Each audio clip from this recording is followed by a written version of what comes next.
In our earlier story, we saw that the embryo had reached the three-layered stage during an important milestone called gastrulation. At this point of time, the embryo had developed the three germ layers: ectoderm, mesoderm, and endoderm. And this moment is very crucial because every tissue and organ of the human body will develop from these three layers. Now, while the embryo is preparing to build its organ, it still faces some basic challenges.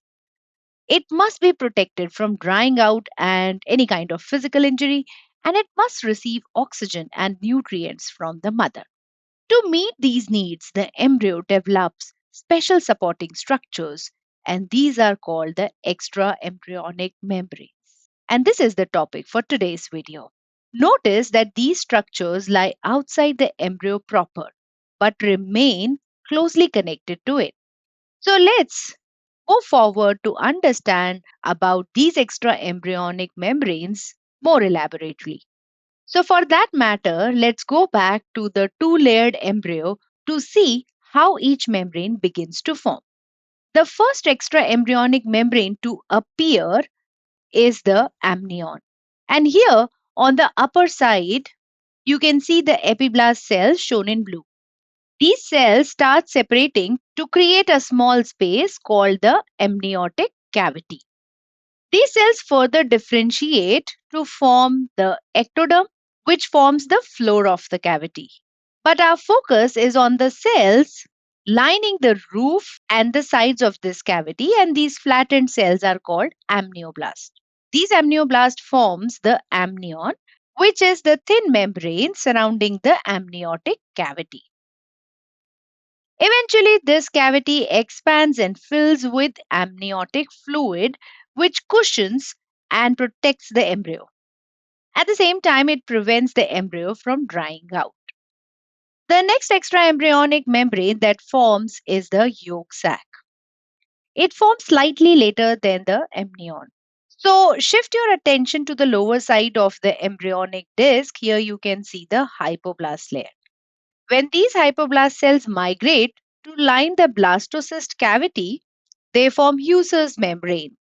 This is also called as exocoelomic membrane since it lies outside the embryo and therefore it is the extracoelomic membrane. This Husser membrane encloses the primary yolk sac. Although the yolk sac does not store food in humans, notice how closely it is associated with the embryo during early development. So, the yolk sac is helpful in mediating early nutrition, development of blood cell formation, gut development, and primordial germ cell formation. Let's look at the appearance of extra embryonic mesoderm. During the second week, epiplast derived mesenchymal cells migrating into the space between the cytotrophoblast and the amnion and the yolk sac. As these cells settle down, they form a loose layer, and this is what the extra embryonic mesoderm is. At the end of the second week, the space enlarges. Small spaces called lacunae start to appear within this mesoderm. These small spaces then merge together to form a cavity, and this is called as the chorionic cavity. This is also called extra-embryonic coelom since it is lying outside the embryo. Now, due to the formation of the cavity, the membrane has split into two layers. Look at the outer layer, which is in contact with the cytotrophoblast and the syncytiotrophoblast. This is chorion. So we can say that the chorion is made up of syncytiotrophoblast, cytotrophoblast, and the outer layer of extraembryonic mesoderm. Now shift your attention to the inner layer. This layer also belongs to extraembryonic mesoderm. Now here there is a difference. The part of the inner extraembryonic mesoderm that is attached to the amnion is the extraembryonic somatic mesoderm. This provides the structural support to the amniotic sac. While the part that is attached with the Husser's membrane is called the extra-embryonic splanchnic mesoderm. Now, as the chorionic cavity expands, this is how the embryo gonna look. As the time progresses, notice the finger-like projections growing outward from the chorion. And these are chorionic villi, which invade the uterine lining to get the nutrition from the mother. At one specific point, notice that the mesoderm does not split. Here, the tissue remains as a solid band. It connects the embryo to the chorion, and this structure is called the connecting stalk. Later, serve as a pathway for major blood vessels. Now, let's move to the next extra-embryonic structure, which is allantois. To understand this, let's change our viewpoint. During gastrulation, this is how the embryo looks like, a solid three-dimensional mass. This gives us an overall idea of its shape at this stage. Now, as we make a partial cut through this mass, the embryonic disc is revealed inside. And this is the same embryonic disc we discussed in detail in our previous series, so its structure should look familiar to you.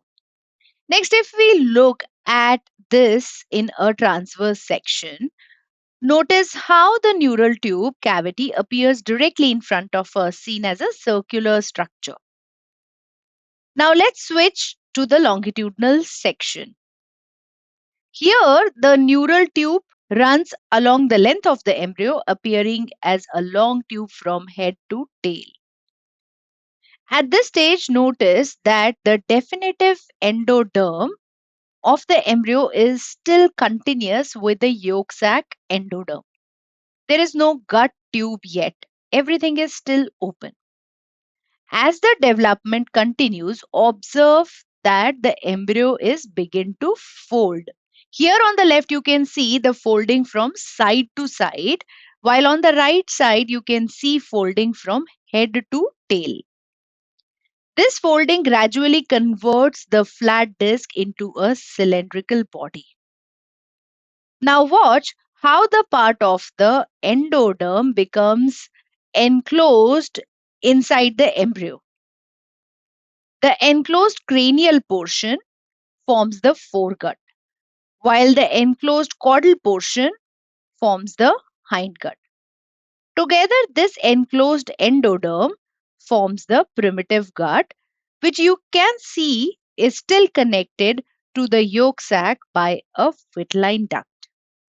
In the transverse section, this looks like this. Here is the primitive gut, and this is the vitelline duct.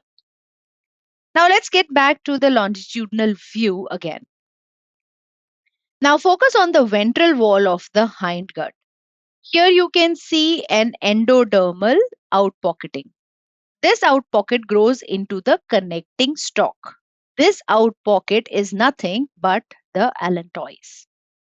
Notice how it is surrounded by the extraembryonic mesoderm. Within this mesoderm, observe the formation of early blood vessels, and these vessels will become the umbilical arteries and umbilical vein, establishing the fetal blood supply of the placenta. So we have covered all the extraembryonic membrane. Let's quickly recap everything for a quick brush up. The embryo forms extraembryonic membranes to support growth and survival. The amnion forms first, enclosing the protective amniotic fluid. The yolk sac forms next, supporting early nutrition, blood formation, and gut development. The chorion forms the trophoblast and somatic mesoderm, enabling maternal fetal exchange. And finally, the allantois arises from the hindgut, contributing to early blood vessels and the umbilical cord.